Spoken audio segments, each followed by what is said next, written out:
Echoes of Destiny Unraveling Fate's Tapestry Episode 4 The Ember King rises from shadows. The wind that once carried whispers of sorrow now carried something colder, a warning. In the quiet shadows of Shimla, something ancient stirred, something that had been watching all along. Veer sat alone in the library, staring at the letter left by the unknown sender. The true masters of the pact have been awakened. The words burned into his thoughts. Sahani entered, her expression tight with concern. We've been followed, Veer. Since yesterday. I saw them, hooded figures near the chapel ruins. Yuvraj arrived moments later, confirming what they feared. The Brotherhood of the Flame. They were the original guardians of the pact, until they were corrupted. They've returned. The Brotherhood rises. Far beneath the Himalayas, in a crypt long sealed by time, torches flared to life. The Brotherhood of the Flame, draped in crimson robes, chanted in forgotten tongues. At the center stood Acharya Rudrash, their high seer, eyes blazing with ancient knowledge and vengeance. Karan failed, he hissed. But the boy has awakened the shards, and disturbed the flame's slumber. Now, we rise once more. He extended a skeletal hand over a bowl filled with ashes, Karan's ashes. From betrayal, we are reborn. Veer's hidden bloodline. Back in Shimla, Veer began noticing strange changes. His dreams grew vivid, his pulse synced with the earth, and when he touched water, it shimmered unnaturally. Your awakening, Yuvraj explained. The pact wasn't just a curse, it was a seal. Your bloodline holds the last key to the eternal flame. Veer staggered back. Why me? Because your father didn't just try to destroy the pact, Yuvraj said. He stole part of its power, and hid it in you. Sahani's voice trembled. Then they'll stop at nothing to get to Veer.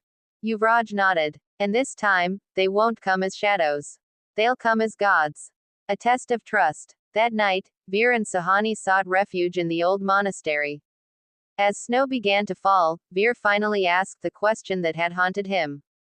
Who are you really, Yuvraj? Yuvraj paused, his face hidden in flickering torchlight. I once served the Brotherhood. Until I saw what they truly wanted, to enslave fate, not protect it. I turned against them. That's why I've stayed in the shadows, watching, protecting you. Veer stared at him. So you were cursed too. I was. Yuvraj's voice was quiet. But unlike you, I deserved it. For the first time, Veer saw not just a protector, but a man burdened with guilt and silence. The fire trials begin. A sudden quake rocked the monastery. The walls cracked, and from beneath the floor, fire erupted in a spiral. From the flames, Acharya Rudrash emerged, cloaked in embers and malice. Veer Pratap Singh, he said, his voice echoing through the mountains, your blood calls to us. The time has come to return what was stolen. Yuvraj drew his blade. Run. But Veer stepped forward, flames dancing in his irises. No, I'm done running. The fire roared around him, but it didn't burn him. It obeyed. Acharya's eyes widened. Impossible. Veer raised his hand. You want my blood? Then face my fire. And as fire and shadow collided in a deafening clash, a new war ignited, one not of past curses, but of destiny reborn. The flames had listened to Veer. The Brotherhood had retreated, for now. But as dawn broke over Shimla, the air grew colder, heavier, like the calm before a storm. Veer sat by the broken altar in the monastery ruins, fire still flickering in his palms. He wasn't afraid of it anymore. But he was afraid of what came next. Why didn't they kill me when they had the chance? He whispered. They don't want to kill you, Yuvraj said, leaning against a cracked pillar. They want to control you. Sahani joined them, a weathered book in her hands. And this explains why. The prophecy of the flame blood. Inside the ancient manuscript was a prophecy, written in blood and ash. When the pact breaks and fire returns to blood, the last flame bearer shall rise. Bound by guilt, protected by love, and hunted by those who forged the lies. Sahani looked at Veer. You are the last flame bearer, Veer. You're not just a key to power. You're the weapon they need to awaken something far worse. Veer's heart pounded. Worse than the Brotherhood. Yuvraj nodded grimly. The Ember King. The original soul behind the blood pact. He was sealed away by your ancestor generations ago. The Brotherhood believes you are the only one who can release him. The labyrinth below. To stop the Brotherhood, they needed to reach the Labyrinth of Embers, a hidden underground maze built by Veer's ancestor, Raja Devraj Singh, to trap the Ember King. But no one who entered the labyrinth had ever returned. Guided by visions and whispers in the fire, Veer led Yuvraj and Sahani through the snow-covered woods, until they found a crumbling stone arch buried beneath roots. "It's here," Veer whispered. The stone door opened with a groan, revealing stairs that spiraled into darkness. A test of hearts. Inside the labyrinth, the walls pulsed like living veins. Shadows danced, and the air buzzed with heat and despair. They faced visions, personal trials meant to break them. Sahani saw her parents disowning her, blaming her for chasing shadows instead of a future. Yuvraj relived the moment he betrayed the Brotherhood and watched his brother die for it. Veer saw his father's last breath, and then himself, standing over his father's body with flames in his hands. "It wasn't me," Veer whispered, trembling.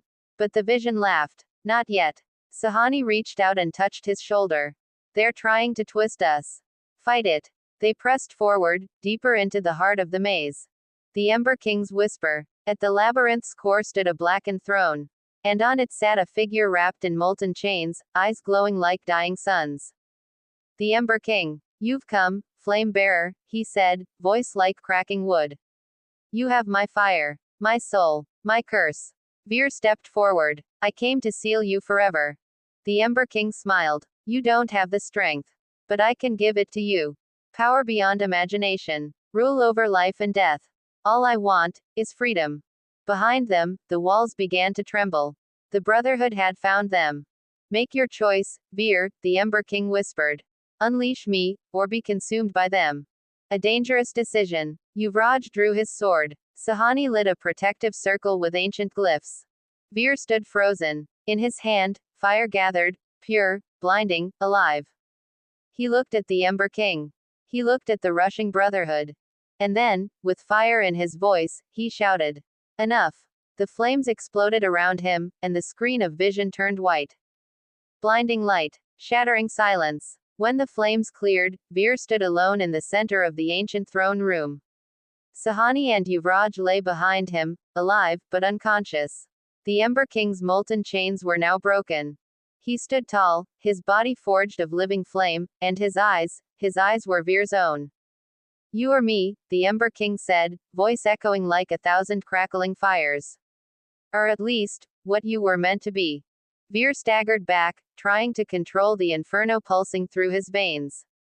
"I'm nothing like you." The Ember King smiled. "You already made your choice when you touched the fire. You awakened me, and now we are bound." The split soul. As Sahani and Yuvraj regained consciousness, the chamber shook with heat. Yuvraj looked at the Ember King in horror. "Veer, you didn't unleash him, did you?"